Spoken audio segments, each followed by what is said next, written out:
What's going on? It's your man DJ Big Mike. Boy, the infamous RO. It's your boy TJ the Mayor. And you are listening to Beyond the Tracks podcast. Your podcaster's favorite podcast. What up, fellas? What's going on? Another episode, man. Another episode, man. It's always good when y'all come through, man. This is what I fucking like. This is what I look forward to. Before we get started, we almost had a podcast before the podcast that couldn't be recorded because we like to talk about some deep shit sometimes that they ain't ready for. They ain't ready for, and this podcast isn't the place. We want y'all to come to this podcast. Just we want to relate to people because we're relatable people. We're average Joes that just are living an everyday life. And, hey, if you get something out of it, cool. If you get a gem out of it, cool. If you just like it for entertainment, that's cool, too, because we're being entertained right now. We got our glasses. Everybody put your glasses up. That's what we do. All right. Cheers, fellas. Cheers, cheers, cheers. Before we get going. Let me crack mine. I love that sound. Wow, it's beautiful. Absolutely love that sound. Before we get started, let's get the sponsors out of the way. Mike, what do we got for the sponsors? Man, the first one we got is JC Quality Construction. People say, what does he do? He does everything from the 2x4 to the key to your front door. So if it's something to do with that and it's related, he can do it. Ooh, from top to bottom. I like that top jingle. To bottom. I like that jingle right there. Yeah, man. Shout out to JC's Quality Construction, man. Yeah, for sure. You got something? No, nothing today. Next episode, I got some things, but I want to kind of write them out. They're pretty dope.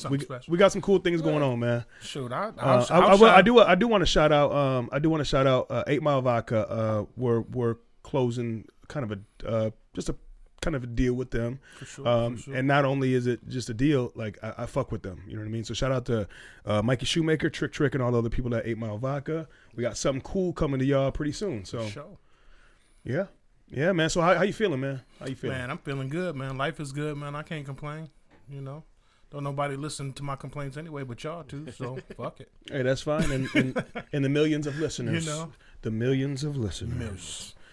Rome. Yes, sir. Ro, the infamous man. Yeah, I'm here, man. Same bro. You're brightening up this room every time you walk in. With my electric smile. You do. No, you do. You bring a man. I love your aura every time you walk in this place, man. Yeah, so on today's podcast, we were talking about different things that we want to talk about for different episodes before this. And today we decided we want to talk about sports and more specific, we want to talk about like growing up sports. Mm-hmm. Okay, the influence that sports has in your community, what it teaches you as a person, the ups and downs, you know what I mean, the good, the bad, the ugly, and just, we'll just go from there, man. Mm-hmm. I guess I'll just start off with it. I guess for me, sports is just one of those. I guess it's something that's kind of starting to fall apart. I want to say, back in the day, like that's what you had to turn to. Mm-hmm. Sports were so much huger of a deal, but now there's so many more things that you can do. It's kind of fell, except for professional sports, it's kind of fell to the wayside as far as like the values. I want to say, like, it doesn't give you what it used to give you. Right. And what I mean by that is, we're all gentlemen that are in our 30s and 40s. Back in the day when we were playing sports, there wasn't technology. You didn't have internet every day. You didn't have a phone every day. Mm-hmm. You had to leave your house to know what was going on. Right. And I thought that sports was just a great way to get you to socialize and get you kind of acclimated to life. Mm-hmm. I mean, really, sports brings the aspect of life. You can learn everything from sports, really, in life. Mm-hmm. You know what I mean? You can learn how to fail. You can learn how to overcome. You can learn how to be a team. You can learn how to, more importantly, you learn about other people.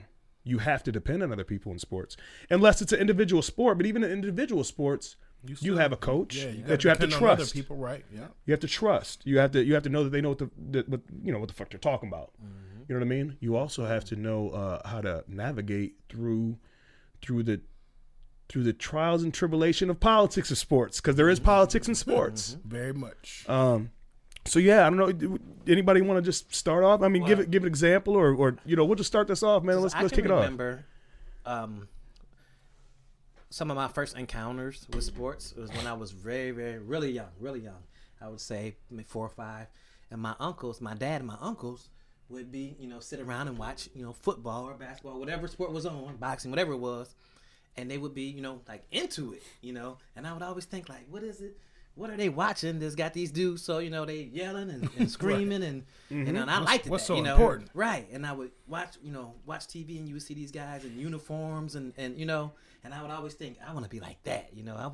That's what I want to do. Mm-hmm. And then, as you get a little bit older, you get your friends and y'all go outside and y'all in the mud or in the front yard or in the field. Every little neighborhood had a field that we would go to, and you start learning how to diagram your little plays with sticks. This is you. This is you. In the dirt. In the dirt. I'm the rock. You the bottle cap. You go out. You go. And that kind of stuff. And it built camaraderie within our friendship. The essence of where it all comes from is the sticks in the dirt, the X's and O's. And if you didn't have that, you did it on your hand. You gonna do this and cut here. Yeah. Yeah, and that's wild. Like I said, and part of that's what helped us develop friendships and trust and teamwork. Gave us goals. We would really, as I got older, we developed our own little neighborhood, football team, and we would go, on Saturday mornings, go across town and play date, this other little neighborhood's football team, Yep. Yeah, we had that too. And that kind of, helped raise us, It taught us a lot of things that we need to know as we were growing, of how just things work, how to be a part of a team, how to, be a leader, how to be a follower, how to talk trash, sometimes you got to fight, how to fight. Right. Don't get me wrong. A lot real. of people think, and fighting is bad. I'm not condoning fighting, but fighting does develop character, believe it or not. Right. Because I can remember a bunch of times my mom saying, "Oh no, you go fight. You don't." I condone it. You don't. I'm different. I condone it. No, I really do. No, I'm saying back in the day. nowadays, it's now it's I crazy. can remember People literally. call it police on you. Yeah, right. Yeah. You can't do it. You can't do it now because of the culture and the climate that we're in. But I'm just saying, like, no, that fighting alone, fighting for say we're we're Avenue G team, and we grew up over here and we ball together all the time, but we go over to some other neighborhood, right. You know what I mean, and some shit pop off. No, I mean, think about it. Right. If RO gets into a fight, you're about to learn a lot that day. Not because you're fighting, but you're gonna learn if Mike jumps in for you. That's right. You're gonna learn if TJ has your back. That's right. You're gonna learn if the men that you or the boys, but who become men or women. You can't. If you go with them, who's coming home with you? Yep. That's facts. Who's making it? I mean, that's an intricate part. So I don't want to say I condone it. I don't want you just to go out there and fight. But yes, no, I think that it is an integral part in growing up. Conflict resolution, Absolutely. Exactly. That's exactly what I was thinking of. Sometimes how are you going to deal with that? How are you going to deal with that? And because that's life. Do you agree with your partner how he handled it? Because many times we didn't got into it, and on your walk home. Because, we didn't walk to this neighborhood. Right. Like, we beefing with this other team, but on the way home, you beefing with your boys. Like, bruh, like, you ain't see that bruh, like, sneak up on me and sock me in the face? Like, he was standing right next to you. You couldn't give me a whoop whoop, something? You know? And then, so then you develop, your trust and your friendships with those people. So, yeah, for me, man, sports was a lot like me in life. You know what I mean? I did it all, man. I played baseball, I boxed, I wrestled, I played tennis, I mean just football, like anything I could play. Right. I wanted to be a part of. You know what I mean? Even if I felt like for that sport, like wrestling was big for me, but when I got into wrestling was only because I got cut from the basketball team. Like, and I was devastated. You know what I mean? Like, I would have never wrestled in my life had I not been cut from the basketball team. You know what I mean? I'm crying in the locker room because, my dad's a coach. So it's like, and he's a basketball coach. So how the hell can I get cut from the basketball team? Like, how am I going to go home and tell my dad I got cut from the basketball team? But I picked up wrestling. And my dad was like, "Yeah, what the fuck you doing wrestling?" And I'm like, "No, I don't want to play basketball. I want to try this wrestling." Same season. Ended up being real damn good at wrestling. Right. Would have never thought about it. You know what I mean? So that's that's taking your failures, right? And glass half full. Hey, you didn't give up at sports. Right. It's just that one door closed, you open another door. Right. You know what I mean? Life lesson right there. You know, And you learn, yeah. And you learn. That's part of character development when Yeah, you're getting for sure. cut. You know, a lot of these kids. That's why they're so socially awkward right now because they never went. They ain't been cut. You know what I'm saying? Exactly. You know, I remember back in the days on the school bus, we used to talk about crack. You know, it's called cracking on each other or ranking or whatever. Right, We yeah. talk about each other. Mm-hmm. Now that's called bullying. You can't do that. You know, you can. No, seriously. You can't. yeah. No, you're right. That's for real. Yeah. We used to, I mean, but you know, and The sometimes you dozens. get cracked on. Yeah, the dozens. You get cracked on, and you know, if Another you- thing that created a couple fights. Right. Probably one of the reasons why I got into boxing. Because motherfuckers they used to crack on me a lot. And it was a They- sport. a lot. I mean, and it was a No, and you had to be good at that too. That's right. Yeah, I'd go home and write stuff down. This is what I'm gonna say to Jimmy tomorrow, because you know. Right. But what it also instilled in you though is also, hey, do you want to be the guy that gets cracked on all the time? Yep. Exactly. That's right. And You know it what I made mean? Tough. Yeah. Do you Made want, or do thick you want to come skin. back and show them? Yeah. Do you want to hone your craft? I mean, Absolutely. seriously. Absolutely. I remember Coach Gray. Coach Gray got on me so bad about my free throw shooting. So I sat out there. I'm talking about I wouldn't come in the house. Right. I'm in there, free throw after free throw after free throw. Did I get good at it? Not what I wanted to be, but I got better at it because I was tired of Coach Gray calling me out in practice. Right. You know what I mean? I was tired about being on the floor, and you know how it is with technical foul, right? And the coach chooses who's going to shoot the free throw when it's a technical on the coach or something, right?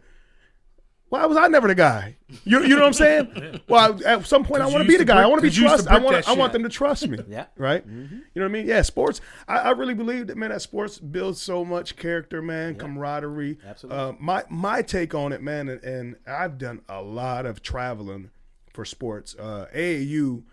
AAU's that's when I was talking about sports and young sports dying.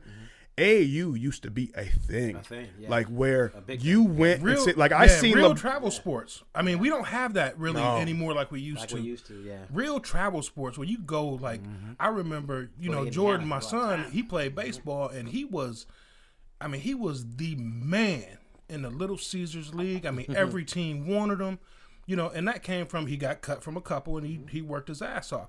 But he was the man, right? And then we went to our first major travel was to Tennessee. And we realized then that Jordan and all the dogs on his team wasn't shit. Right. Because it was a 2 and out. And it was Friday, Saturday, and Sunday. And we played was 2 gone by games. Saturday? It was on Friday night, huh? Listen, we played a game Friday afternoon at 4:00. That lasted till about 6:30. We played another game at 8:00. And we were done for the weekend. We were done. We couldn't play in the losers bracket because these boys was nice. And you realize, damn, it's better people out here than me. Right. That's what it takes. Go get your ass kicked. Yeah. And because your son, my nephew Jordan, in his traveling team, I remember that was the first time I ever been to St. Louis. Remember we went to St. Louis? Yeah, we did go to St. Louis. It's stuff like that. Like they were playing, they were in a league where, if you win enough games, you go to Cooperstown. Like that's a big deal in Little League sports and baseball. And to go somewhere else and that's what I'm saying about the AAU thing with me with basketball. It was like we went so we're Montucky, right? Monroe. I call it Montucky. Y'all on this podcast you will hear me call Monroe a whole lot of different things, but I love it. I love it dearly. It's near and dear to my heart. But we go up to the big city. We go up to the we're suburb. We go up to the city. You know what I mean? We're playing Detroit Kings AAU team, right? We're playing Pickett. We're playing all these different teams. They're whooping our ass up and down the court. We're losing by 30 points. We have developed, in 3-4 years of this, we developed like I said before about the fighting. You figure out who's gonna come back that next year and fight with you. You figure out who's gonna step, who wants to get better, who's tired of getting their ass whooped. Right. And man, we ended up going. I mean, we went from that, but then when we go home and when we play for the school, we're blowing motherfuckers out. We went 13-1 our freshman year. You know what I mean? We get in that, like, we got our ass kicked enough, and then when we go back to AAU, we start kicking some ass, and it starts feeling good. You know what I mean? And we're a half and half squad. We're half white, half black. You know what I mean? It built character for specifically for the white kids to go get your ass kicked in a gym in Detroit in the middle of the hood.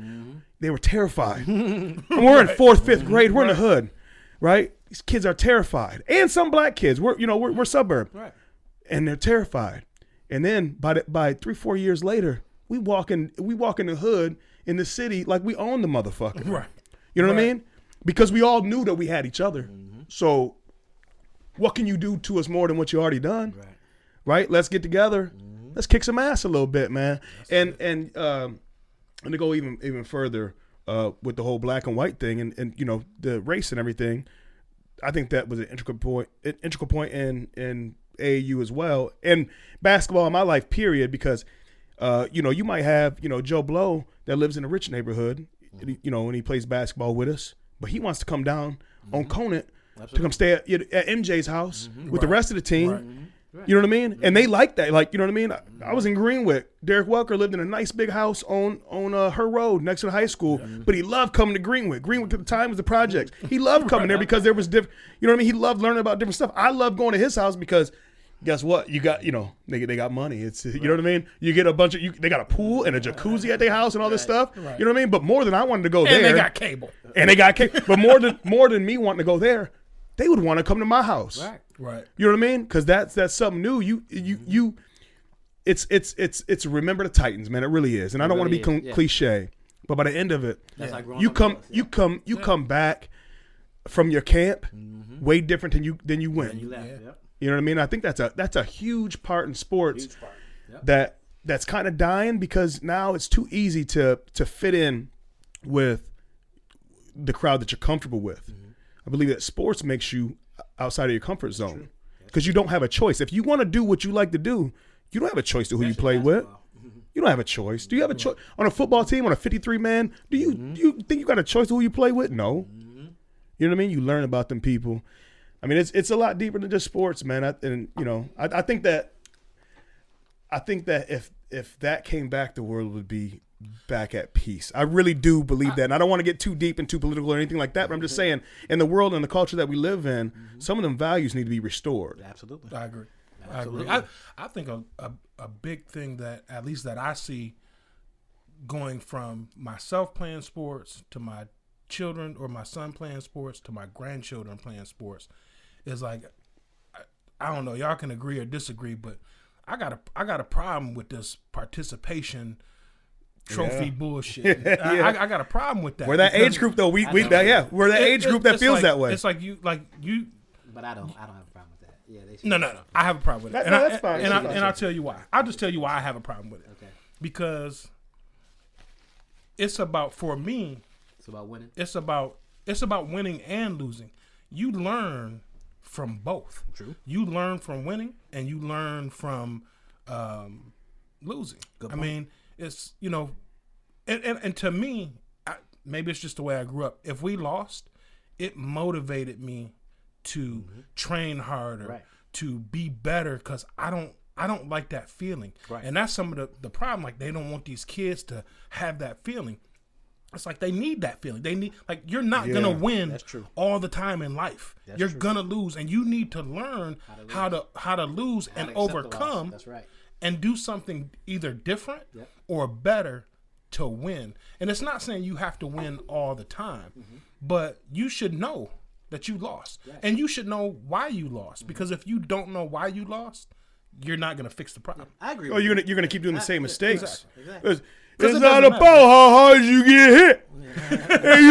It's about how you get up. Telling you, Rocky was saying that shit. Rocky was talking that shit, all right. Shit. Yeah, that's think about right there. Think about and you boxed. But I boxed a little bit. But even in just fighting, period, right? And I don't want to keep going back to fighting, but fighting is a competition. It just is. It's just not a sanctioned competition, but it's a competition. Okay, you have to show that you're better than another person in front of you. I gotta enforce my will on you before you enforce your will on me. Absolutely. Period. And fighting, I never took an L until I was an adult fighting. Right. I wish I would have took an L when I was a kid. I wouldn't have been so scared to fight sometimes. I was scared to fight sometimes. I fight because I had to, and you go in there with them. But I'm just saying, like, you. When I first got my first whooping, dog, it was a liberating day. Seriously, because it was like, seriously, I got beat up, and I was like, no. The best thing that came out of it is your perception or your And it didn't hurt in that your bad. mind, you go, oh my God, the world's over if I take a loss. Yep. Right? Right. I'm gonna have to deal with it. I'll never be able to go back to school again. I'll never over. until you get it and you go, wait, life kept going. Right. It wasn't Right. that shit didn't even hurt. Bro. It wasn't even that bad. And actually, the fight man. that you win, and here's a little gem. It's a book I read way back in the day in high school about Bobby Haggart. I forgot the name of the book, but he said something about you don't make 100% of the shots you don't take. You won because you fought. Facts. That's facts. Think about this. You won because you fought, because you stood up for yourself. You didn't lose per se. You lost a fight, but you didn't lose the fight with yourself. Yep. You might have lost a fight with another individual, but I didn't lose the fight because I fought. You know what I mean? I stood for what I believed in, what I thought was right, or I just had to fucking do what I had to do. But when you actually lose all the way is when you don't, and you'll never know what it's like. You see what I'm saying? Like, I was liberated the first ass whooping I took that. Oh shit, that ain't shit. How old was you? Shit.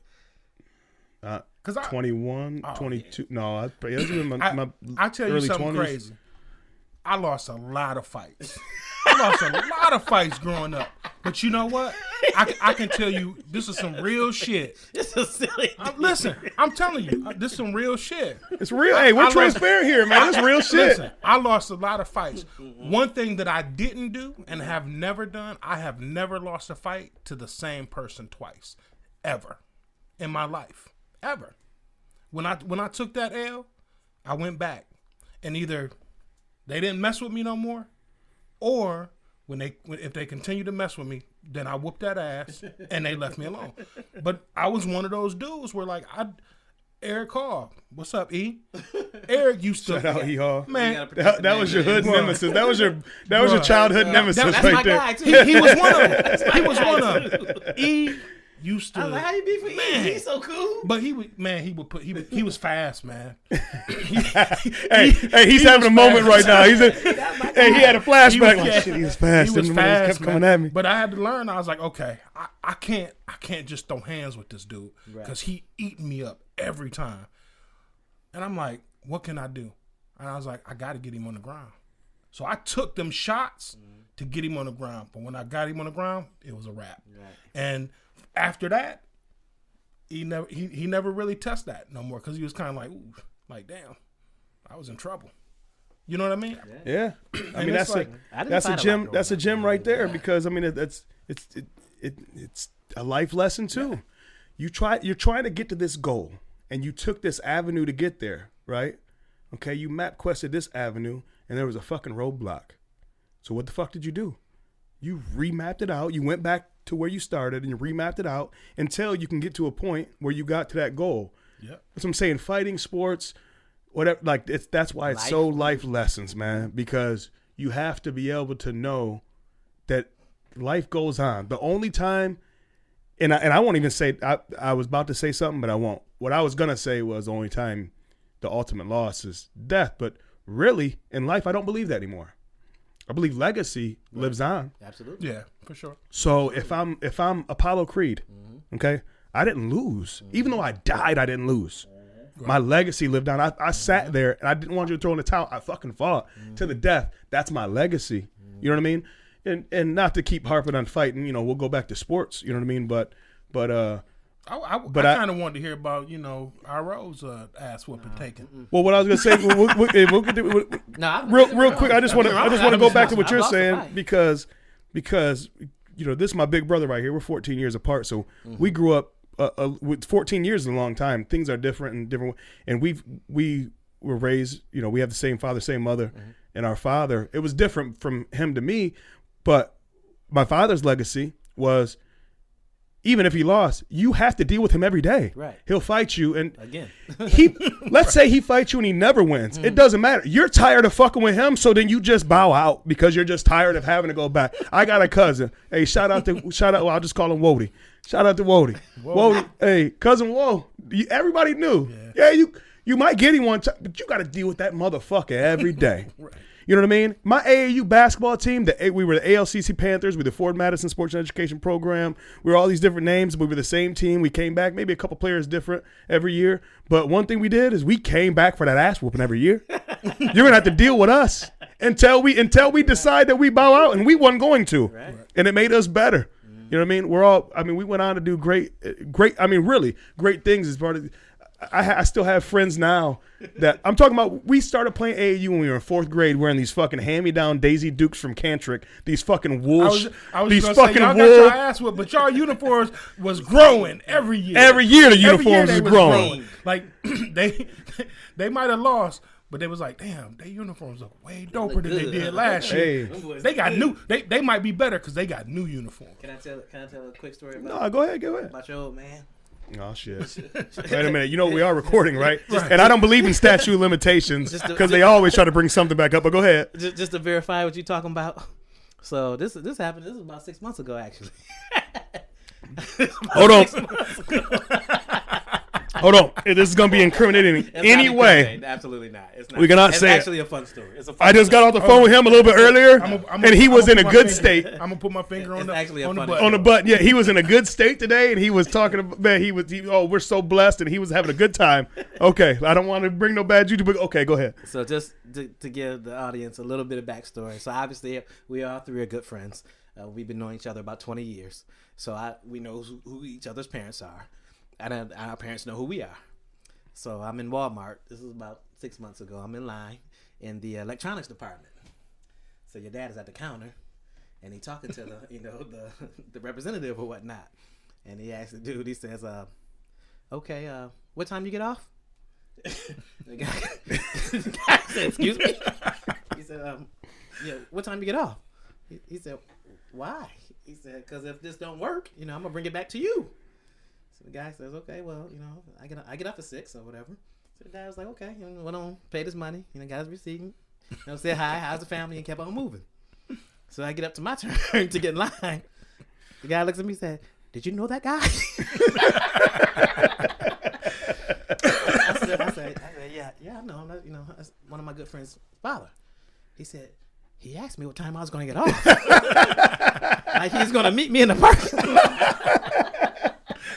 I said, "No, man." I said, "You know what? Sometimes, when you're older, guys just want to know if you sold him something and it don't do what it said it was supposed to do. Guess what? He's gonna bring it back to you." Back to you. Oh man, but that tickled me so much. But see, that was Charles Michael Madison Sr. Whoa, Right. you're saying full names and shit. Oh, sorry, Okay. sorry. That one, Now, alien. now, bruh, Black would have been like, if this shit don't work, not only am I bringing it back, but I'm gonna crack this over your head. So you better make sure you selling me the right stuff. It's crazy, man, because bringing it right back around to sports, because that's what we're trying to do. Is that the other side of sports too? There's on this podcast, when we talk about a subject, we talk about all of it. We don't want to just talk about the good, and we're being enlightened with we're lighting up the mood with stories, and it's all funny because we're older now. But there's also another side, with sports that sometimes it hurts, right? And I'm not saying because the win-loss thing. We've already discussed that. Right. I'm saying there's roles too that people have to play, and they have to play their part, not just the kids. I was fortunate enough to have a great group of friends with great parents. They all pitched in, they all helped out. I was actually the one that had the tough dad that, you know what I mean? Sometimes it get discouraging and kids don't want to do something. Luckily for me, I just had the mindset of I'm going to do it because I want to do it, and I want to make you proud, but because I want to do it type thing. Right. Some people do it because they want to make their parents proud, you know what I mean? Overcome. Some kids just, they don't have, it hurts them, you know what I mean? And they never pick it back up. You know what I mean? And our dad was tough on us. Well, Mike, one thing that my brother loved about wrestling was my dad knew nothing about it, so he can't critique him on it. He couldn't coach me. Right. He couldn't do nothing. Right. He couldn't critique it. Right. He You didn't wanna even hear honestly. He didn't really even come to a lot of matches. He would come to the big ones, but he didn't come to a lot of matches because he didn't understand it. So it was like he couldn't critique it. He couldn't coach me on it. He couldn't, you know what I mean? And that's like, Now that I think about it, not to cut you off, your dad had a basketball camp I played in a league, Madison Ford League. I remember Yeah, playing in that league. Ford Madison Sports and Education Program. When I first got it, this was around Actually, 99, 2000. not to cut you off, and I'll let you get back to it. No. But by the way, some of the equipment in here is actually from Ford Madison Sports and Education Program. Really? That you donated to. Yeah, I swear to God. Yeah, I remember that. Yep. Yeah, I definitely remember that. Yeah, when you, I have some I have a lot of good and bad, and I've kind of like you said, I love wrestling and probably was so good at it because Dad didn't coach me in it. He at points he would be so tough and it would be so much that I'd be like, I don't even want to do this shit no more because I have to do it 24 hours a day, 7 days a week. I just want to be a kid. Mm-hmm. And so I hated that part of it, even though I know he was just trying to make me better. And then when I had kids, like with Jordan, I seen the potential in Jordan. I seen how great he was in baseball, and I ended up doing the same exact thing. It was, I would get off work, he would come home from school, I'd be like, let's go. Mm-hmm. We practicing, we doing this, I'm going to teach you this, I'm going to show you this, blah, blah, blah. We would go to, he was on these travel, especially when he got onto the travel teams, it was, we're going to the batting cage, we're going here, we're going to this camp. Like every time off that he had, I was filling it with something to make him a better baseball player. Mm-hmm. Because I was like, this is going to be his shit. Right. Like, and then he got to the point where he did get so good, even though he was getting to the point where he hated it, but he liked that he was so much better than other people around him that gave him that extra confidence, right? Yep. And so what was crazy, like you talked a lot about politics in sports, especially like high school sports and middle school sports. Mm-hmm. Well, when he got to, I think he was must have been on the ninth grade. He was ninth grade, and he should have been playing JV. That was football. No. I'm talking about when he got benched in baseball. Wasn't that? Oh, yeah. It was, yes. At that point, Jordan was in ninth grade. He probably could have played varsity. He was that good. And I'm not saying that just because it's my son. He was that good. But then the team that he was on. Hold up, little side note. Just to show you how good he was. And he played for the Westland Wolves, and I believed in his age group for many, many years, and it's probably broken by now because kids are different, but he had the longest home run. Still has it. He still has check that a year ago. As of a year ago, he still has. He still has the longest home run in that league, or of that age group. No, 418 feet. Yeah, it was something. Yeah. And it was outrageous. Really? They had to mark it where it fell, and it actually. Yeah, I just figured I'd throw them facts out there just so people know that you just ain't being dad, being like, "Oh, my son was better than yours." Right. And so, like, Jordan always played third base, shortstop, pitcher. Though that was his spot. He was amazing at all three. When the coach said, I want you to play center field, he was like, yeah, I don't play center field. I'm like, son, coach wants you to play center field. He hated that position. And I'm like, they're putting you in a position because they feel like that's where you're going to be successful at. And you're the best center fielder on the squad because you're fast, you can judge the ball. He wasn't buying that. All he thought about was Tommy on third base is shit. Yeah. And Tommy's dad sponsored the team and bought our new uniforms. Right. Politics. Mm-hmm. Joey at shortstop missed 8 balls in yesterday's game, but he's still starting at center field. Mm-hmm. I mean, shortstop. You feel what I'm saying? Like, I'm okay with that. Just then put me at second base. Nope, we want you at center field. So Jordan pretty much was like, yeah, fuck it. He would go to practice when he wanted to because he felt like, well, I'm good enough. Right. They're not going to set me down because I'm batting .560. You know what I mean? Mm-hmm. I'm doing what I'm supposed to do. They're not going to cut me. They're not going to bench me. That motherfucker went to the game and he was like, yeah, this is the lineup. And Jordan was like, yeah, my name ain't on it. Wait a minute, guys. And he was like, yeah, you missed something. Right. Right. And Jordan's attitude was like, well, fuck it. Right. If I ain't playing, I'm going home. Right. Mm-hmm. Or to his girl's house. Mm-hmm. Yeah. And so then that, he couldn't deal with it. he was so used to playing where he wanted to play, when he wanted to play, how he wanted to play. When it changed, he couldn't deal with it, and he did not want to deal with it, and he quit. He was just like, "Yeah, I'm done." And that's where the individual comes into play, and it's all about you and your attitude and what you want to do, what makes you happy. And if it doesn't make you happy, right. and that's the avenue you want to take, okay. And I don't want to say that's fine just to be because you didn't get what you wanted at that time. Right.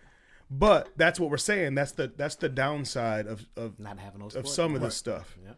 And he is such a different father when it comes to sports with his kids. He is thankfully one of those parents that say, if you want to play, play. Yep. But once you sign up, you're gonna finish the season. Right, you're gonna play. Don't go through 3 games talking about, yeah, I'm done. No, that's too late. You signed up for a season, you're gonna play the season. And I love that about him. But he does allow his kids to just play the game, have fun. He really, he pushes them and he works with them to get them better. But he also knows, like,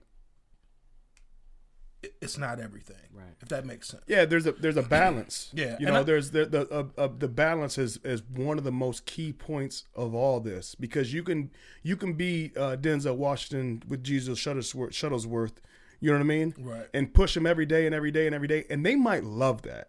You know what I mean? Like, some kids love that. Some kids love it and they need it and they want it. And there's some kids that don't have that wish they had that. Absolutely. They wish they had a father or just a figure that would push them that way. And they look at it like, why the fuck don't you want to do that? Like, I would kill to have that. You know what I mean? So it's different strokes for different folks. That's what I'm saying. There's a fine line and there's a balance. You know what I mean? Perspective. But exactly, perspective. It's all, all these things have to be aligned for everything to work out right. Yep. But there is a downfall. You get into that coach. I remember in 6th grade in football. You know what I mean? I remember a kid after practice, his dad whooped him in front of all of us. Oh Lord! Yeah. Because he lost his starting position. I was like, and it just changed me. Like, bro, black ain't that bad. Yeah, that's a little too much. You know what I mean? But it's just like, man, sometimes you can overdo it.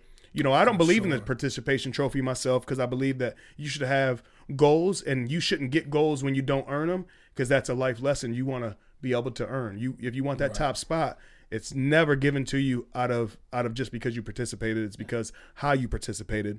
Yeah. But you're not giving a kid a chance sometimes when you're just on them. Sometimes kids, they're kids. They're kids. They need a pat on the back. Mm-hmm. They need encouragement. Absolutely. Right. And that's where I was coming from as far as I do believe in participation trophies, because everybody can't be number one, and some kids need that extra pat on the back, right. That attaboy. Some kids don't, some kids naturally are, charismatic. Is that a word? Yeah. Charismatic. Yeah. If it's not, it's not. They naturally get it. They handsome. The quarterback, the quarterback kids. You know what I'm talking about. Mm-hmm. Yeah. The little boy who just, he's handsome. He know what to say, how to say it, when to say it. He's big. He can throw the ball. That dude, he don't need that pat on the back as much as that 274-pound 8th grade lineman you got. That's gonna be a beast. Why you pointing at me though?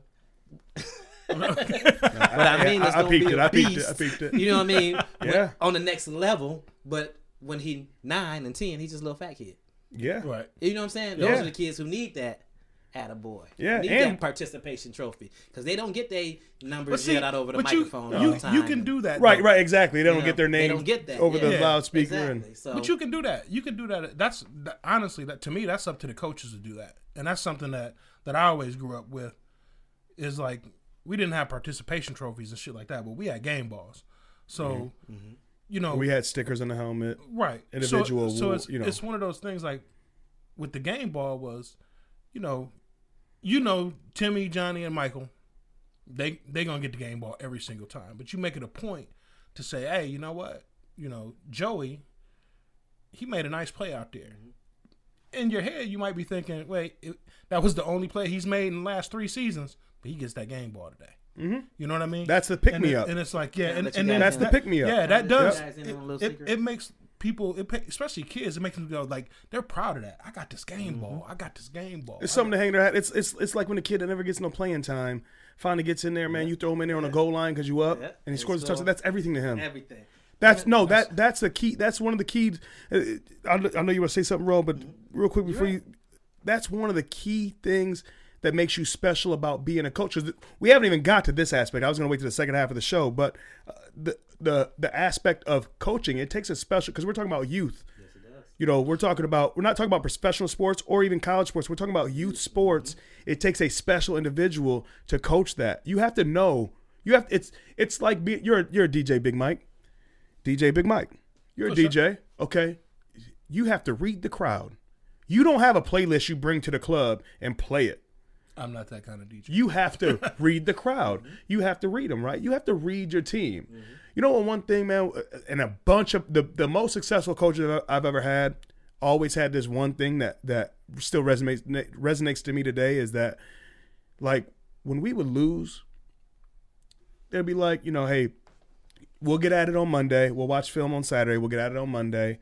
We'll figure out where we went wrong. Okay? But when we win, we would run after the game. Like they would have us doing in basketball, we would do gut bust. I swear to God, gut busters on the court when the game's over with. Oh, that was Coach Madison. I'm saying there's a bunch. I mean, Coach Clark, Coach Carducci, like, no, they were like, no, you know what I mean? Like, yeah, you earned a win, but never get your head big. You have to earn the next one too. So just to keep you humble, you know what I mean? Right. And that's the thing. So some people have it backwards, and I'm not saying it always works like this, but some people have it backwards where they go, well, you got to run now because you lost. It's a punishment. Right. Instead of learning from your loss, we're punishing you. Right. No, the punishment is already that you lost. It's about picking you back up to correct that, right? I think that's one of the biggest things that gets swept away when you don't have the right youth coach. Right. You know what I mean? When he's what's his name from Varsity Blues. You know what I mean? Yeah, everybody's seen the movie Varsity Blues, and that coach. I mean, you get punished when you don't win. Right. You know what I mean? But a great coach, though, that's him trying to be a good coach, but a great coach. But a great coach, what he would do is, he'd pat you on the back because you already had your pat on the back because you won. You know what I mean? But he'll never let you forget. Hey, you have to keep winning though. Part of having a belt, the hardest part about having a belt is keeping that belt. Right. It really is. Yeah, for sure. You know, sorry, Roman. You were about to say something. I kind of cut you off, but no, I was just gonna say TJ always cutting people off, man. It's all right. We gonna learn them. Something's crazy, and I'm sure a lot of young people will resonate with this, and you guys will as well. When I was young, man, believe that, especially when I got into high school, my motivating factor for playing sports was, first of all, I was into girls. You know, I like the girls. I knew it. First of all, I was gonna save all this for the second half, the coaching thing and the fucking whole other aspect of the girls. I was what girls. Comes with being, But I love the fact on game days we could wear our jerseys. That's huge. I love that. It's a part of life when you're growing up, man. We would be able to be excused early from classes on game days. Yep. Where everybody wasn't, and then pep rallies. My goodness, man! Those were my motivate. Listen, I was pretty decent, playing sports, pretty decent. But I didn't do it for that. I did it for the pep rallies. I did it for the girls, the pep rallies, and be able to get out of class early. Honestly, that was my motivating factor, and I tried to play. If they had a team, I was trying to play it because I wanted a varsity letter. I loved having a varsity jacket. I mean. Those things. It wasn't so much that I was athletically, I was a little guy. I'm still a little guy. So I wasn't bigger than the rest of the kids or faster or whatever. But I just loved to play sports because it garnered me that attention. Yeah. In that Friday, somebody was gonna pay attention to you. Mm-hmm. Man, my name over like I said, we would have pep rallies. And that to me was just the funnest thing. I used to They still have. I mean, still have pep rallies. Yeah. Well, I mean, and that's the thing. I mean, we're throwing out gems and talking about, because we're older now. We're looking at it at a different perspective and all that stuff. But to have fun with it, to go along with what you're saying, one of the coolest things, to piggyback off what you said, one of the coolest things is when you're single in high school, and on Thursday, you get to pick who. Because it's a home game, right? So we got our red jersey. Right? So we got to keep that. We wear our red jersey, but you have your white jersey. Who you going to give that white jersey? What girl is going to take that white jersey to wear? that Friday. I never had that problem. You know what I mean? Yeah, Well, yeah. I mean, you've been married since you was like 13. I was wrapped up. I was wrapped up. But you know what I mean? Grade. Right. That to go along with what you're saying, man. That was a big deal. That was a big deal. It was very big deal. And not only was it a big deal for you, because it wasn't really that big of a deal for you, because you was the man, but like the it was ceremonial giving that jersey, and they'll hit you up the next day. I slept in this jersey. You know what I mean? Hey, right. hey, right. We won't go into detail. I'm just saying. That was that's that. Hey, like that was a motivator too. Yeah, It's my girl gonna. It was the girl. My girl gonna be in the stands tonight. And you know what? And it's the part of sports that gets other people involved. And I'm gonna stop right there because on the second half of the show, when we come back, we're gonna take a quick break. But on the second part of the show, that'll bring us right into what we're going to talk about is the community aspect of it. Because, like I said, giving that jersey to somebody, that gets somebody else involved. Now somebody else is excited about it. You got pep teams, you got cheerleaders, and you got just fan fanatics that are just rooting on their school or rooting on their boyfriend or rooting on somebody they got a crush on or just the pride of the school they go to. So alumni and their parents went to the school. And exactly. There's a whole other aspect of it, especially with high school sports. But we'll save that for the second half. Right now, we'll take a quick break, pause for the cause. We'll be back in a short second. What's up, guys? It's Mikey Shu with 8 Mile Vodka. Had to stop in and check in with my guys over at Beyond the Tracks podcast. Tune in. Welcome back, everybody. This is the Beyond the Tracks podcast. I'm your boy, TJ the Mayor. Yeah, it's your man, DJ Big Mike. We back. And I am the infamous RO. And we're back from a break, man, before we took off. I was thinking something during the break, man. If I can speak on it real quick. Speak on it. Yeah. It's something that you said real quick, but you talked about my haircut. So. And we just blew past it. Yeah. I was hoping he didn't catch all that. It was just something I threw out there. And I know, it's all good, but I do want to shout out my barber, Bankroll the Barber, and if you need to get them Simply Natural products, he's got them right there in his barber shop. Yeah. Wait a minute. Who is Bankroll? Obviously, I don't go to a barbershop, but what's his real name? Brandon Miles. Oh, okay. Yeah, Brandon. Okay. I'm sorry. You said I'm thinking who? Bankroll. Well, while we at it, I want to shout out my two barbers. I got two of them. All right. I got the infamous, not the infamous RO, but infamous to me because he's been cutting my hair since I was a little kid. But Nitty, Frank Nitty, Frank Small. Also my new barber, my Puerto Rican compadre. John Rivera has been hooking me up, boy. He's been hooking me up. He's been, because, Frank has some things that sometimes he can't always, be around or make it. People have things going on, and John comes through like a champ. Thanks, John. So, yeah, shout out to our barbers. You know what? On that, before we get back into the show, let's take a toast to our barbers. Fuck it. Y'all want to take a little toast, a little shot? All right. Let's get it. All right, let's see what we got going on here. We got, I go see my barber every morning. What are we How much you charge? Next to nothing, believe it or not. Next to nothing. Whatever them razors cost. You know what's funny? And people ask me that all the time. I shave my head like I wash my face. When I take a shower, it's just natural. It's not even a thought. When I'm in the shower, it's just natural. TJ is looking over there. Well, what do we want to pour, gentlemen? It's up to you, my guy. Hey, we gentlemen. Let's go with that gentleman Jack. It's up to you, my guy. Or let's go with what else you got over there?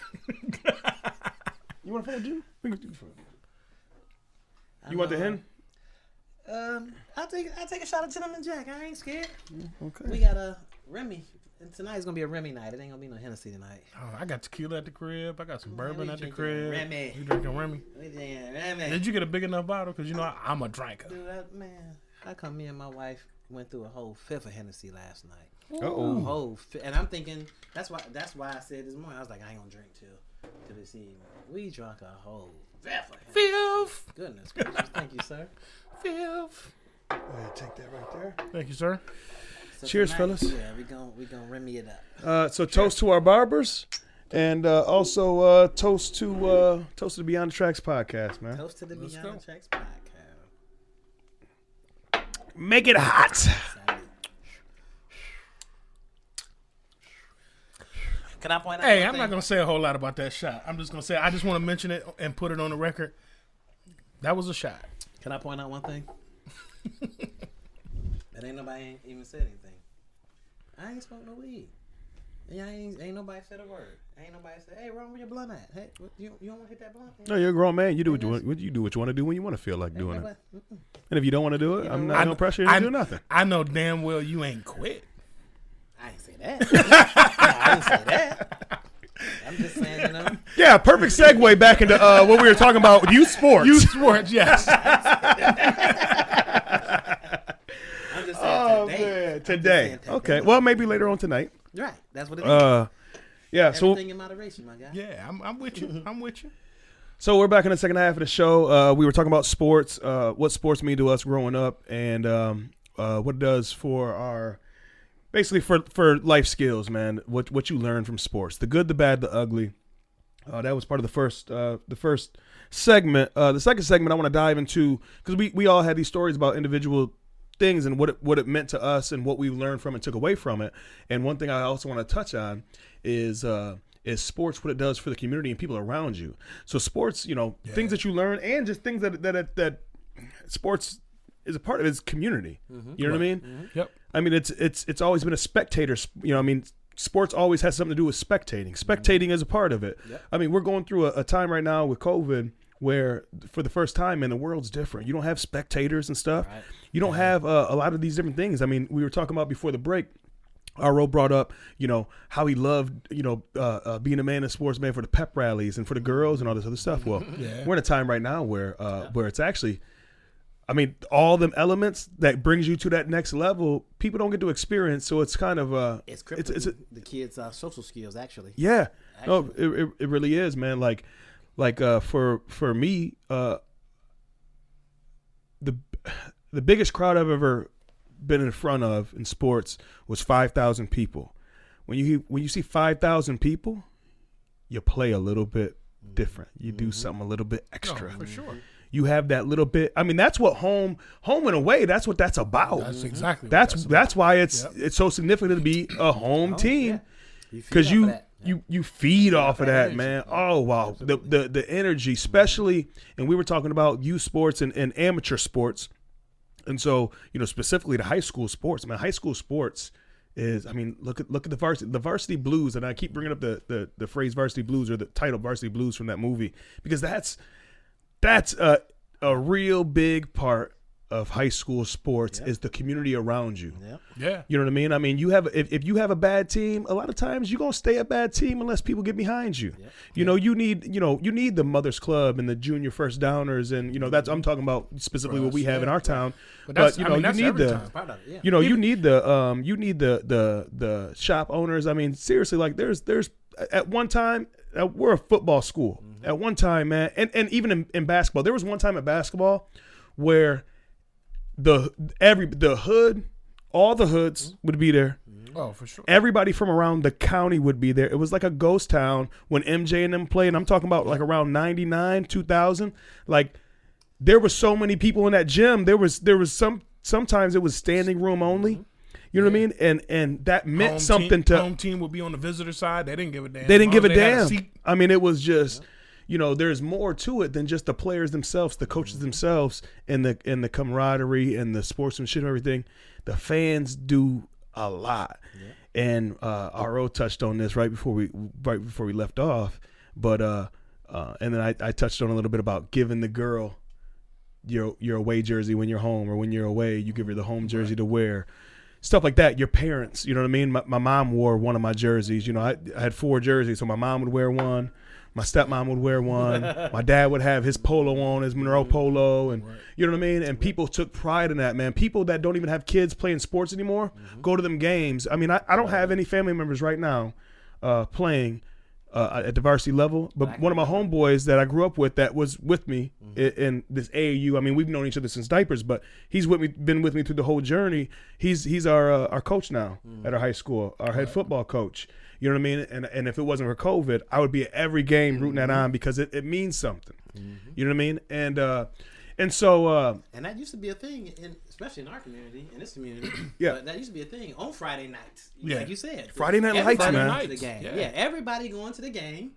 You know, things were shut down, Right. and it was not only a game; it was a social gathering. Yeah. You know, where the kids be playing and the parents, because we all grew up together, we all know one another, so we having just as good a time as as our kids and whatnot. Yeah, Absolutely. I think part of that too, like for me, was like when you go to a home, say football game, right?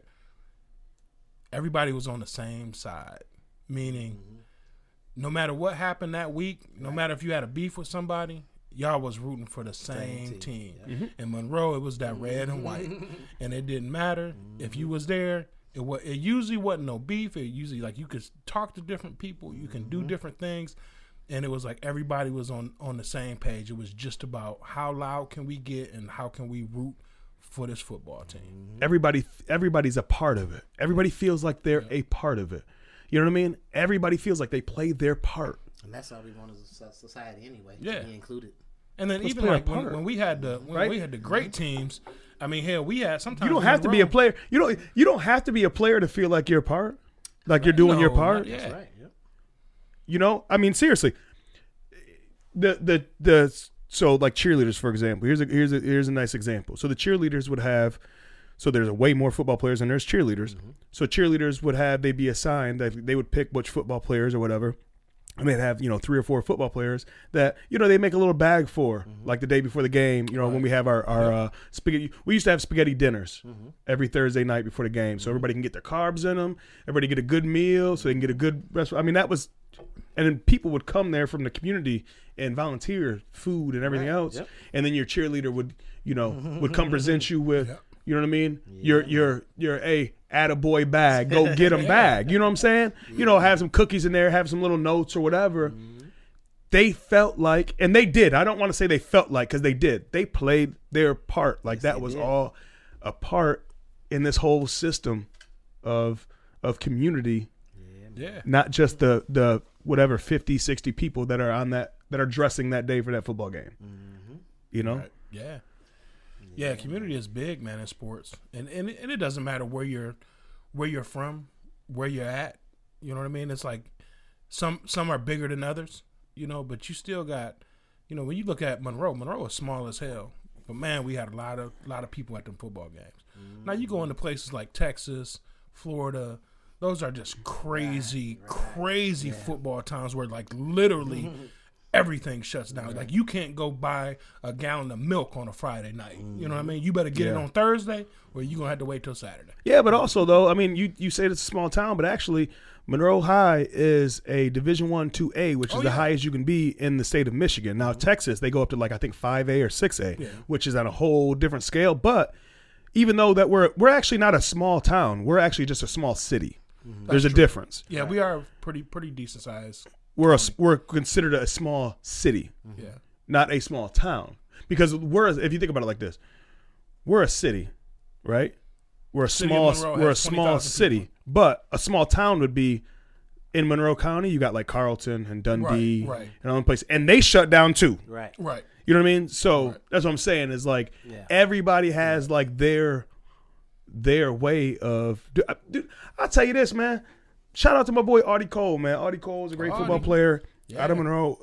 Played for the Minnesota Vikings. No, he's retired now. Okay. But man, I remember tailgating with Audie's dad for a high school game. Man, me, Nick Natario's dad, Audie Cole's dad. Like we were out in the parking lot. I'm a grown ass man. I'm 22 years old. Like me, Nick was home from college and shit. Like we was tailgating in the parking lot. I'm talking about like a real deal tailgate. We was barbecuing. At Monroe High. We was drinking, and the thing was. You wasn't supposed to drink on property, but they knew. Oh, that's all these. People. That's and it was like, those are the, those are the ex players. Those are the legacy guys. You know what? We instead of telling them you can't do this, we know what they're bringing. They're keeping that excitement going. You know what I mean? When I was young, I used to look at, you would look at when you're in like 7th grade, right? You would look at all the varsity players and how people react to them. Right. You know what I mean? And then when you were in varsity, you would see how they would come back to support you. We were doing our part to support them and coming back to support them. So it's a generational thing too. I mean, small towns get a bad rap or small cities get a bad rap, like you'll never leave this place and stuff like that. But no, that's what makes us such a cool thing is because we take care of our own. We stay with our own. We might move other places, and there's people that would come back to town from Tennessee, Atlanta, Georgia, and just because they know it's homecoming week. Hey, you know what? I'm gonna take a couple of days off of work, man. I'm gonna come back. I'm gonna root my team on when they play, such and such the rival on. You know what I mean? Yeah. That's a huge fucking deal. And it's like talking about community. There's certain people that I remember that was at everything. I don't care if I went to 3 games that year or I went to 16 games that year. If I went to 20 basketball games, you seen some of the same people. I know you had that. Oh man, you know what? I just Uncle Frank, man. Big Frank, Uncle Frank, man, would be at everything I'm talking about, man.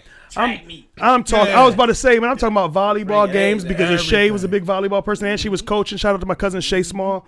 You know what I mean? To football, to basketball. You didn't have to have somebody. Big Ace was everywhere, all the time. All the time. You were like, damn, Uncle Frank, I didn't know you like tennis. Right. I don't. Junior high girls volleyball. Right. What are you doing here? But you know what? Nobody ever questioned, why are you here? Yeah, he is avid sports. Like, that's the thing. Nobody goes, why are you here? You don't have a child or a grandchild playing. Look, nobody questioned that because they knew what it was about. See, that's what I'm talking about. The sports community, it brings people together. It makes people talk. It makes people be in the same place for the same thing, no matter what no matter what their political views are, no matter what their religion is, no matter what their race is.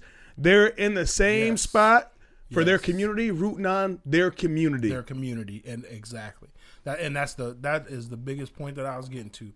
Big Ace was one of them people. He just represented for the community. He didn't give a damn what it was. If it was something to do with Monroe, Michigan, he was there. And he had that booming voice that was always over everything. Everything. You hear him? Sounds just like him. Even the ref sometime would turn around and be like, Big Frank at it again. and Adrian, bro. Hey, Big Frank would call out stuff.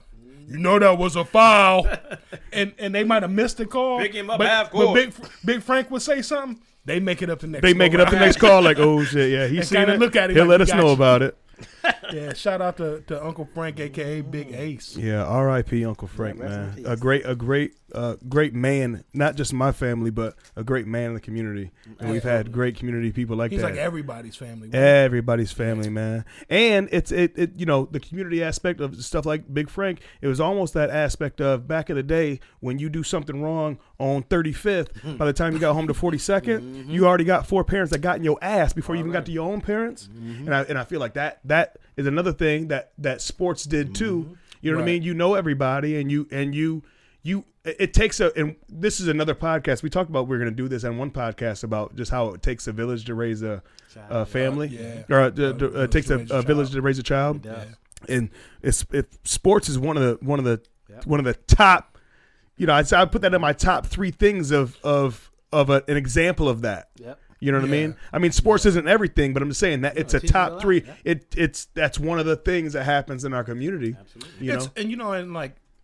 Sports was one of those things too where it's kind of crazy because you didn't know who such and such was, but you knew you found out who they were, say, through a football game or a basketball game or whatever, right? And we don't have that as much. You know what I mean? Like, because like I'm trying to think of how to really say it, but it's like sometimes we've gotten to that point where we've lost some community. And I think some of that has a lot to do with COVID. It has a lot to do with kids are not playing sports like they used to. Technology. Yeah, you know what I mean? Like, because like, for example, let's take Caden, my grandson. He plays sports, but his biggest love is technology stuff. So he's in the house more times than none. He's not down at the local basketball court. He's not in the fields playing football. So people don't really know who he is because he stays to himself. Once he says, "Oh, Jordan Madison is my father and Michael Madison is my grandfather," then people go, "Oh, okay, you're Madison. Okay, yeah, I know your dad. I know your grandfather. I know, you know what I mean." But like, sports is one of those things that kept the community together, and knowing who was related to who was doing well, who was doing bad, and so like we knew if let's say, for example, we'll use TJ as an example. If TJ normally starts, and this week he's not starting, people knew it, and they're like, "Well, how come he isn't starting? Let me find out." Oh, bro, you were slipping on your grades, and you had people from the community that would come to you and go, "Hey, you gotta get your grades right, bro." Absolutely. And so it was like we're missing that a little bit. Yeah, because you're not just letting down your dad and your mom anymore. You're letting down your community. You're letting down people that invest in you. They invest their time, right? Mm-hmm.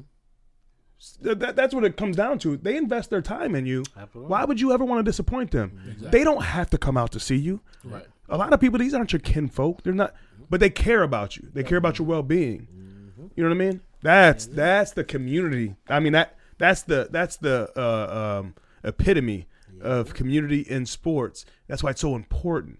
And like you said, you touched on, with the whole technology thing, is a part of why that is falling off is because, think about it, I was probably one of the last of the Mohicans when it came to that, because when I was in high school, we didn't all have cell phones. Like by my senior year, pretty much everybody you'd find a way to get a cell phone somehow, some way.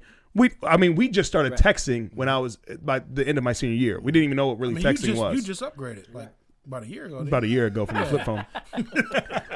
But if you think about it, back in the day, this is the whole community aspect is back in the day, you had to be somewhere to find out what happened. You didn't want to be the one that had to hear about it. That's right. You couldn't see a video on YouTube of what happened. You had to be there. And you didn't want to be the guy that has to hear about it. You want to be the guy telling the story about it. Right. Facts. And so you had to be there. I mean, the kids didn't sleep in when I was a kid because you wanted to be up. Man. You wanted to be there. You wanted to know what was going on. You didn't want to waste a moment. You would ride your bike, bro. There was 30 minutes to be at where something's at. And if you missed it, you was shit out of luck. You was mad. You was sad. Yeah. You know what I mean? Yeah. Yes, sir. That's wild. I want to touch on a little bit, because we're talking about youth sports and we're talking about how it kind of molded us, I guess, and what we took away from it. And I just want to shout out Darren Hoskins, who I think every city, every town has a Haas. Mm-hmm. And he was a dude that I'm 49 years old. I remember being, 7, 8 years old playing on the Darren Hoskins football league up in the Orchard, where all we had to bring to the table was a white T-shirt, and he helped us draw a number on it with a Sharpie marker. Mm-hmm. You know what I'm saying? Mm-hmm. And then we got to the point where it was like, okay, well, you know what? Orchard East, y'all go get some gray T-shirts. Mm-hmm. Then it went to, okay, y'all want to get involved? Y'all go get a red T-shirt. Mm-hmm. And it's like we had a league before. He actually had a league. You know what I mean? Yeah. And it's like, to see what he's done for the community and growth and where he took it is just crazy to me. Yeah. And I think he's a huge part for me of not only getting into sports, but just getting involved in community. Yeah. So I mean, have you guys seen Jovan Johnson? Anthony McIntosh. Yeah. They're always posting videos. Yes. They're the new Haas. They are the new. I was just about to say. They're the new Haas. They're the new Haas. I love it. I love the fact that these guys and one of the cool things that they do is it's a lot of people can go do that, right? But to have a figure like Jovan, who is arguably one of the best football players to ever come out of Monroe, right? You have Anthony McIntosh, arguably one of the best hoopers to ever come out of Monroe. Mm-hmm. You know what I mean? And especially with Anthony, because he defied a lot of things that you're not supposed to be able to do. For sure. Right. I mean, the guy's 5'2". Right. Dude, yeah. And he's one of the best shooters, one of the best dribblers, one of the best point guards ever come out of Monroe. Yes. And for them to give back to the community the way they have, we have to give them a shout out. I'll raise my glass to them fellas. Let's raise our glass to them fellas right now, because just like you're talking about Darren Hoskins and we're talking about Pops, with and Uncle Carl with the Ford Madison Sports and Education Program. I'll take a drink to that. Yeah, for sure. Just the same way they did it. We have people that are picking up the pieces of the puzzle, even though that the community is different. They still are instilling them values and the kids the same way. Yes. I don't want to say blue collar, but you guys know what I mean. Like the roots, like the grassroots of what communities are all about. They're really doing that. So shout out to them because that's what I love about Jovan and both Anthony is they post these videos up, and it's not just look what my son's doing, look what my kids are doing, look what these kids. They tell you we're gonna be here on this day at this time. Come on down. Mm-hmm. It costs you nothing. If you want to be a part of it, just come on down. Yeah. And it's like, and that to me that is refreshing because there's so many people that are trying to capitalize on everything. So it's like, oh, we're gonna do this camp. It costs $90. You know what I mean? Oh, we're gonna do this. Come on down. It's gonna cost $50. Mm-hmm. Oh, we're gonna do this. Yeah, you get a T-shirt. Blah blah blah. It's gonna cost you $100. They're just saying, man, we don't give a damn about none of that. You want to increase your skills. You want to get better. You want to learn something. Mm-hmm. Come on down. It costs you nothing. Time. Yeah. Time. Yeah. That's one of the best parts about what they're doing as far as passing the torch, because the people before us, money was never the deal. And me and my girl talked about this actually this morning. We were talking about how it's concerning that we're in a I'll just say a culture, really. We're in a culture now, like the way our culture is moved is that instead of giving time, we think it's okay to instead of give time, we're giving money. Right. And it's like, no. The time is more valuable for, like you can buy me a Corvette, or what's more valuable than buying me a Corvette is teaching me how to make my own money enough to buy that Corvette on my own. You know what I mean? What happens is because you don't have the time to teach them that, you supplement it by giving them money. Right. But I mean, you know. But that's what I'm saying is that people have kind of like sat back in this deal now where they're like, oh well, it's okay that I can't give my time, and a lot of times it's just being lazy and being like, you know what, I'll just give you the money. I'll just give you know what I mean? It's like giving a kid a gift card, right, for their birthday. You know what I mean? Now, in their teenage years, that's acceptable. But when they won't. Right. Yeah, but when you're like 7 years old, right. What really means something to them is that you thought about them enough to know what you think they would want. Yep. Right. And so you buy them that gift. Yep. It's kind of like the same thing. Like you can give, like I can be a booster and give. That's why boosters, they do well, but at the same time, like you also need people that are not boosters that are giving their time, because their time is a lot more valuable than just, you don't even know this person, but he's giving you $1,000 to your program so you guys can, upgrade your helmets or whatever the case may be, right? But what about the guy that actually comes there and cleans the helmets and puts the stickers on the helmets for you and make sure that you're sized right and everything? He's doing that for free. A lot of these people do this for free. Most. You're absolutely and that's more valuable than the money that you can give. Now, do we need money? Yeah, absolutely. We do. We need funding. I'm not discrediting people that give funding. Right. You know what I mean? No. But just as much as people give funding, there also has to be enough people too to give time. And that's another balance thing when we talk about like coaching and everything like that. It's balance. It's all about balance. That is a key element of balance, man. And before I go back to you, Big Mike, 'cause I know you got something for me, but I got to give a shout out too to we were talking about all this stuff, is Anthony Hoskins. For sure. Yeah, that's my guy. Who has done stuff without like money. He's never talked about, when it comes to doing these things. Don't care. Never talked about money. Don't care. It'll come when it's ready to come. And it's not for him. It's, if he needs something for the center. And we're talking about the director over there at the ALCC Community Center, the Arthur Lesso Community Center. Director, I believe he's now he's the director of activities. Yeah. Director of activities, okay. Director of activities. Yeah. But he's done. He's another one that's done much for ALCC. He's, like you said, he don't give a damn about money. It's not, to him, it's not about, Anthony is a smart guy. He can go get a job anywhere making tons of money. He don't care about that. He cares about community. And we'll have him on a podcast soon. Oh yeah, he's already in my notes having a podcast. I already talked to him about it. Yeah. And it's definitely shout out to him. Shout out to him, because like just like guys that we mentioned before, you know what I mean? These guys, not only are they giving kids this this knowledge or helping them out when they go out to Munson to meet to go do drills, or they go on to the LCC to shoot hoops. No, when they see each other in the community too, they stop them. When they see them and they're around, doing something, and it's some sketchy shit. Yeah. They approach them, hey, man, what y'all doing, man? What y'all doing? Come on now. Yeah. Y'all know better than that. And that's the whole community thing. I mean, think about it. We grew up with Grandma Lucille. Right. You know what I mean? People like that in our community. You know what I'm saying? I stayed the hell off of Elmira in Third, only because her house was four houses down, and I knew it didn't matter if I was on the ass end of Elmira or right there on 3rd Street. She could see me. I don't know how she could, but she could see me. Yeah.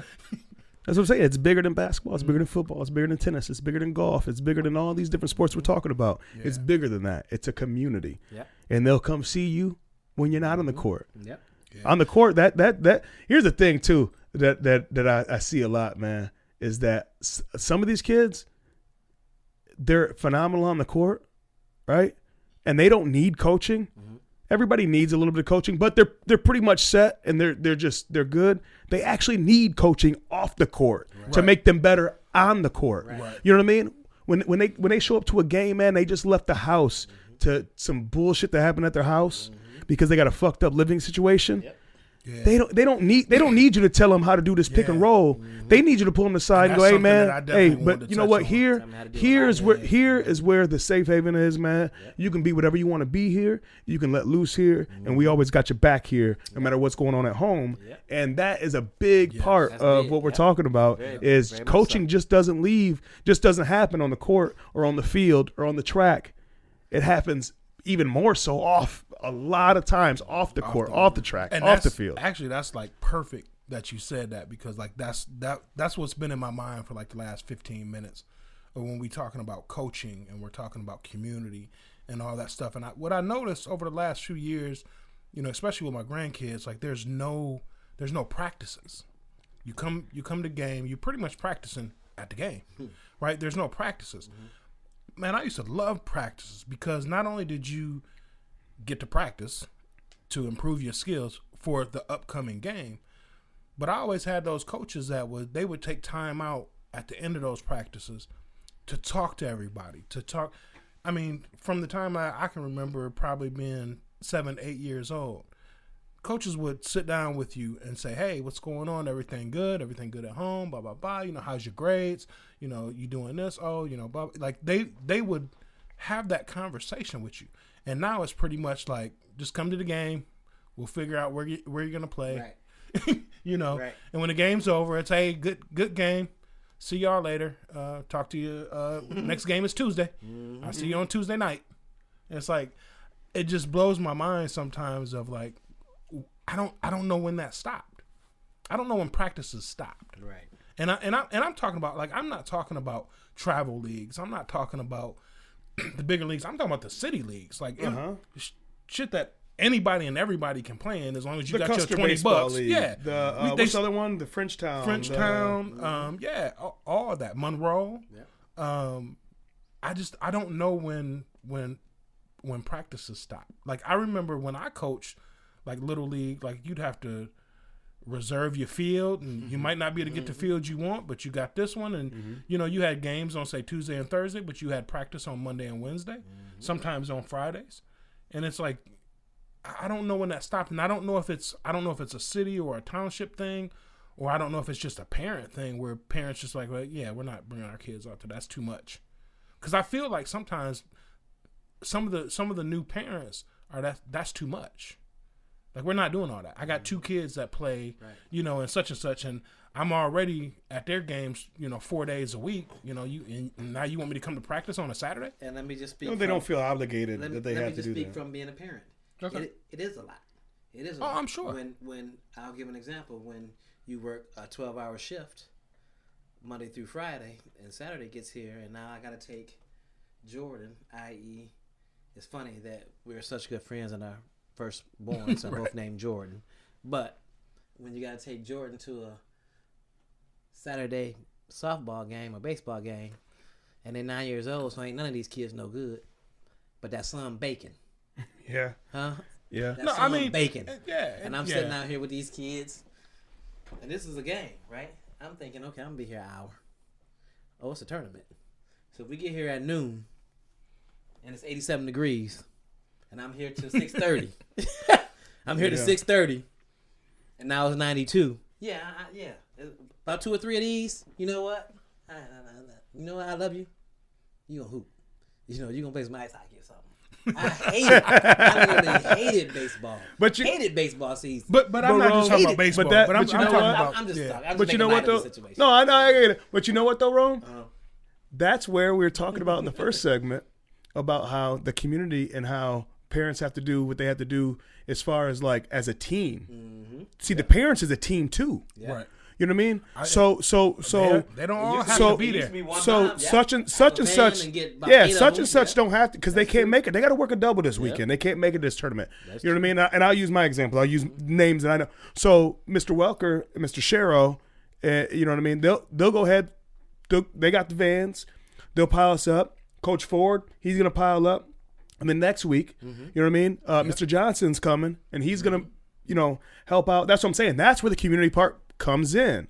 You know what I mean? And something that you touched on, and it goes to what I'm saying to you and you right now, is that's where the community comes in. And also what you were saying is that here's the thing. Sometimes the parents now, what it seems like is the juice box becomes bigger than actually what they're there for in the first place. Mm-hmm.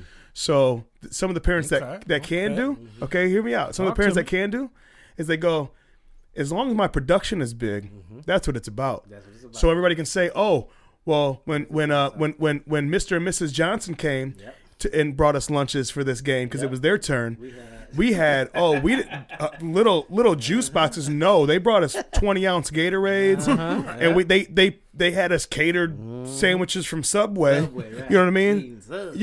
But Mrs. Smith could only bring us sandwiches in a what are them big hugs? Juicy juice, you know what I mean? Yeah. And not juicy juice. And Mr. Madison, Mr. Madison ain't bring nothing but we had to bring bottle of water. We had to water hose. We had to have peanut butter and jelly when Mr. Madison. But you know what I mean? Like the juice box becomes bigger than what it's about in the first place, so they can hold their trophy up. So the parents' trophy sometimes nowadays is bigger than the kids' trophy. Absolutely. That's a whole nother rabbit hole and a whole nother part. That's a parent's part. But yeah, so what both y'all was saying, I feel you both. But that's why I say that it's all about community when you do all these things. Man, I got a story for y'all. Okay, so quick story time, right? Quick story time in this podcast. We're gonna say quick story time. It's not gonna be a quick story. 9 times 10, it's not gonna be, but we'll try to make it. That's all right. If it's more than like 10 minutes, I'm gonna cut you off. That's fine too. I'll edit me back in when y'all aren't here. That's fine. Right. But as I was saying, so we go play this AAU tournament. I think we're in 5th grade, I believe. Me, Romy Rome, Nick, Welk, we're all riding in Mr. and Mrs. Welker's van. They got a really nice van. You know what I mean? Top of the line, new whatever the new van was at the time. We're talking in the 90s. And but we go to the hood to play this game at this church in this hood, right? Eastside Detroit. Oh yeah, I remember this is like it was yesterday. We go out after the tournament to get in the van to go home. The van ain't there. Oh shit! They done stole the van. I got a Walkman in there, and I got some Jordan. I remember I had some Jordan. See, back in the day, kids, we used to do this. We used to we were such camaraderie. Like the Mosiers, for example, they had some money. They always had good shoes. So Kyle would bring like 3 or 4 pair of shoes to the game. You know what I mean? And some people that didn't have shoes like that had the same size, man, go ahead and wear mine, man. You good. Right. You know what I mean? So some of the kids that was with us had their actual shoes in the van. I had a Walkman in the van. I had some Jordan slippers or whatever in the van and shit. This van gets stolen. I remember Mr. Welker had to call my dad, say, hey, I gotta fill out this insurance. Ask TJ what he had in the van. You know what I mean? Mm-hmm. And make all these claims. They end up getting their van back. The van was stripped and everything. But the part of that story that sticks out is that didn't make them not come back anymore. Right. You know what I mean? And it was a fucking cool story that we still laugh about to this day. Right. Me, Pat Sharrow, the Welkers, Romy Rome, Marshall Kyles, Nick Naterio. I mean, I can go on and on. Right. God rest his soul. Kyle ain't here no more, but you know what I mean? We sit back and we laugh about these things. We went through that together. Right. It all comes back to shit like that, man. It's a bond. Right. You know what I mean? We went through all this shit together, man. It's a really, really cool thing that happens. And not everybody's gonna be friends forever. Right. That's one thing you learn when you're older. Yeah. Right. You think you have 100 friends, you don't. You don't. You know what I mean? You don't. But along the way, man, sports does bring you along with some people, man, that you end up being lifers. You know what I mean? Y'all lifers. Yeah. Something I was thinking about. It was funny. We were talking about earlier. We were talking about fighting. As you're growing up, you learn how to fight and you go through different things. And Mike has said, I want to hear some RO, fight and stuff like that. It's funny because I didn't fight a lot. I really didn't. I was as a kid kind of like I am now. Me and you have been friends for over 20 years. Mm-hmm. We've had disagreements. Mm-hmm. We've never had an argument. No. We've never had an argument. We have never, not one time, had an argument. No, I'm being honest. Well, No, I mean, I guess we've had disagreements. I guess you're right. We've had disagreements. It's never an argument. We've had disagreements. Yeah, I guess you're right. Yes, that's true. We've disagreed on multiple things. Yeah, and it's never went to the. It's never went to. I see what you're saying. It's never went to the point of. Yeah, we've never. Yeah. F him or you know what I mean? Just Well, it didn't last past that point. Past that moment. It's okay to disagree. Yeah. It didn't go past Michael's kitchen because let's keep it real. That's where we like to congregate is Mike's kitchen. It's never went past Mike's kitchen. We can talk about it all day long. I'm just gonna throw one thing out and I'm gonna let you marinate on it. When the artist didn't want to pay for drinks, that was kind of an argument. Hey, you know what? Let me say this. Wait, hold on. Can we have a disclaimer though? That was business. It's different. As friends, what he's saying is, as friends, we've never had an argument. As friends, that is true. Business, yeah, we've had some disagreements and some arguments. This is about the third time this dude did. Listen, he pissed off about this. So let me tell the people. Just let me give the story some context. Okay. Let me give the story some context. No, you got to. That's for another podcast. No, just let me break it because I don't want people to think I'm a butthole. This is the context. You asshole. We make music. Okay. At this particular time, we were making music. Okay. Mm-hmm. I was an artist, which means I wrote the music. Mm-hmm. I performed the music. Mm-hmm. I recorded the music. Mm-hmm. I pretty much 50% was in on the production of the tracks, the beats we did. Mm-hmm. In my mind, I felt like if I got to make the music, write the music, record the music, why in the hell do I have to pay for a drink when we have a party? That just did not resonate with me. And as a business, cheers to that. As a business partner, you don't get a cheers to that. This is we're I'm a cheers to it. Hey, us two artists is cheersing right now. As a business partner, because we've both been artists under this man over here. Michael Madison, the money man, would say, "This is why you can't drink for free, bro. We are trying to make money. Why? Everything to promote what we're doing to make more money. All right. So every time that you drink for free, we lose money. Yeah. I could not comprehend that. Oh, still to this day, I don't comprehend that. Still to this day, I don't. I couldn't because at that time I was an artist. Like I said, that's a whole nother podcast, brother. But you know what? That's why most artists have managers because they don't understand. Well, why can't I do that? Well, wait a minute. I'm the creative. Why? But they don't understand that there's another part to business. It's called show business, not show friends. Mm-hmm. Yes, you have a creative, but you also have a management team because the creator is always going to think his creation is worth more than it really is. That's mine. What? What are you talking about? But you're not all the way wrong, though. Bro. No. He's not all the way wrong. He's definitely not. I fuck with him on that because I think that's one of the only real disagreements that we had. So it's funny that you bring that up though because it does tie into what we're talking about because as a team, totally focused as we were a team. Absolutely. What were we trying to do? We were out trying to do the competition so we can get better spots. We can move up. We were a team. No matter it wasn't sports, it was music. We were still a team. Right. You know what I mean? So we have to play our parts. Right. The coach has to coach good. Mm-hmm. The player has to play good. Hey, the manager better have some towels when I come off the court and some water. Right. I mean, seriously. Yeah. You know what I mean? The trainer better fix my ankle. You gotta have his place, right? You know what I mean? When my ankle's hurt, you better, you do what you got to do to get me back on that court. What you mean you got that cheap tape? No, we want that better tape. And I'm going to give Rome a little taste of his own medicine. Okay. Uh-oh. We're a team. Yes, we are. Prescription. Shout out to Matthew McConaughey. Green lights. Yes. Prescription. Yeah. We're a team. I was an artist. Yes. I wrote the music. Yeah. Okay.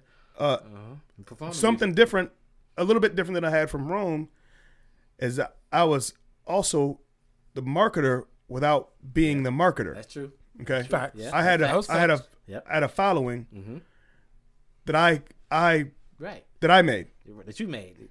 That you brought to the table. that I brought to the table. Yes. I brought what I brought to the table, which was lyrics, and songwriting, the flair, the draw, the face, the buzz, Yeah. the people. I also have a story about that. You got to pay for drink? Did you have No, to pay for I didn't have to pay for drinks. I didn't, because Hey, look. because hold on. That's because TJ knew every motherfucker. I was about to say. and so every time we did a spot somewhere, he was getting free drinks before we got Anyway. into the spot. Right. Anyway, Yeah, because I didn't have to bring free drinks because I got us free drinks. Right. You know what I mean? And if you didn't get free drinks, well, I still got my free drinks. And we did a show at this place, and we packed this out. They told us we wouldn't do it, and we did it. They told us it wasn't the spot for us. We made it a spot for us. We did everything we were supposed to do. And Rome said, "Hey man, I'm tired of working this door. You gonna collect some money? We were collecting money to get in. forgot about that. It was like a $5 fee to get in." I forgot about that. And I said, and I said, huh? Yeah. I And I just like Rome said it. I'll say it how he said it. I'm the artist. I'm sorry. I'm the marketer. I got the people. Yeah. They're behind. They're following me. How dare you? You talking about I'm gonna collect money from people at a door Guilty as charged. that are about to make that are here to watch me perform? Guilty as charged. For one, not right. For two, sorry. that doesn't, as a business aspect, that doesn't look right. I'm sorry. You know what I mean? Because the illusion is when you're an amateur artist, and here's a little, and one word I'm going to always say during this podcast is cheat code. And that just means that's like a little gem that I've learned from my life that I'm putting out there. But here's a cheat code. Cheat code, no matter what financial state you're in or whatever with your company, business, whatever, the illusion, the perspective becomes reality at some point. Right. So as long as your perspective is there, I mean, our first show we ever did, and we're not going to make this a show about us and what we did, but our first show we ever did was nobody could tell us that was our first show because the way that we came in there was like we owned the joint. That's true. We've been there before, and we expect nothing but the best, and we got nothing but the best because we walked in there like that. Well, at this point, we're established, but as a business aspect, in my mind, as a marketing aspect, as far as business. Your artist should never look like they're not an artist because that fucks up the illusion of your following. You know what I mean? Facts. And so to give you a little taste of your own medicine, it's happened with me before. Can I and we rebuttal? we got into an argument. man. I don't think you can. I think this is another podcast. But go ahead, man. We're gonna give it to you. Just let me Okay. rebuttal. Just Just that one part. We're gonna let you in. And with everything this. he said is absolutely correct. But remember, at this time, it was only you, and me. It was us. So we had to do everything. Okay? From not only, like you said, making the music, producing the music, getting the beats together, recording, putting the venue on, working the venue, making sure that this group was here at this time, making sure that group was here at this time. Yeah. And because it was only us three, we could really only depend on us three. Yeah, that. So 100%. that was the motivating factor. I didn't want to put or have anybody else do something, especially when it came to our money. Yeah. It wasn't us three. So that was the motivating factor behind me saying, but absolutely, that's not a good look. That's not a good look. No. What we should have done was hire somebody to do that. You know, that's what you do. And and what we did, do the things that you can't do. That's it. and what we didn't understand, and we learned that. And we learned. and what we didn't understand at the time is that we didn't. I think I knew, but I didn't. I didn't think like this. But we could have. We had a following that all we would have had to do was tell somebody, "Hey man, I need you to do this." Right. And they would have did it for us on the string. For free. For sure. For free. But More than that goes likely. back to team. You know, we're that's you know you learn from that, Absolutely. and now we know Yes. what to do. We were player coaches. Yes, we were. Yes, Yes. And you know, we still are in life. Yeah, In still- life. we The do things this that with we this. talk about now. Like, we're not talking from a perspective like we've made it. You know, we No, ain't talking no, from no. a That's not what this perspective podcast is right, about definitely. either. Like, I mean, this what I love about this podcast is it's us. We sharing stories. We're sharing stories. We are regular average Joes that have just came across the way and learned some stuff in life and want to share it. want to share it. And if you're entertained by it, cool. If you get a gem from it, cool. If you get nothing from it, you just like to fucking see my pretty face, Rome's pretty face, and Mike's pretty face on the camera, or you like to hear our wonderful voice. And we you know, when cool. you're listening to it, that's fine with me too. We are some sure, cool for dudes, sure. though. We some cool old dudes. Well, I'm an old dude. I'm not old yet. Yeah, you I'm still not old young, yet. dude. I'm not there Look, yet. I tell people all the We time. still cool. I have We reached. I relevant, have bro. reached the age where, even though I am a grandfather, I'm not really. I'm just your cool drunk uncle. Okay, I can for that. Yeah. Yeah, but let's Yeah, keep I it love real. that. You that's because you're like 12 as like a fucking granddad. As a Like granddad, yeah, you had a young kid when you granddad. were 6, your son had a kid when he was 6. You know what I mean? Young granddad. And now you're a 12-year-old fucking granddad. Okay, we don't all get that. You know what I Yeah, mean? shout out to my grandkids. What's up, Katie, Dylan? What's up? I see you. Yeah. Man, let's bring this whole thing to a close. I want to first of all thank y'all gentlemen for coming for another podcast. I want to thank everybody for listening, for watching. If however you know whatever platform you're checking us out on, I want to thank all y'all. I definitely want to thank JC Quality Construction. Thank you for the sponsorship. Thank you sure, for 8 sure. Mile Vodka. And all the other people that are supporting us now and supporting us in the future. I want to leave y'all with this. We were talking about team and sports, and with what we said today, you know, I think the emphasis that we had the most is that we all. I think we can all agree that we feel like we're losing this as a community. That is something that's kind of dying. Yeah. So if you don't take nothing else, just see what you can do. Exactly. You know, and it doesn't have to be a team. I'm talking about in life. In life, in You general. know, you see somebody, hey, if you need to coach them up in life, Yeah. hey, do it. It don't cost you nothing. Don't cost you nothing but a couple seconds, man. We lose track of what this is all about, living and you know, us as brothers and sisters on this planet. Hey, let's go back to that sometimes, man. Sometimes you just got to make it simple again and take it back to a team. We're all a team. Everybody on this earth is a team, and we're just trying to make it through however we can make it through. So with that being said, man, you got anything that you want to add, Big Mike? Nah, man, that's a great point to end on, and I'm just gonna take it and soak it in and come back with something crazy on the next podcast. Be ready. All right, man. What's up? Hey, man, Anything you want to tell the people? listen, I am the infamous RO. Yeah. That's it. Well, that's it, man. This has been another episode of the Beyond the Tracks podcast. I'm your boy TJ the Mayor.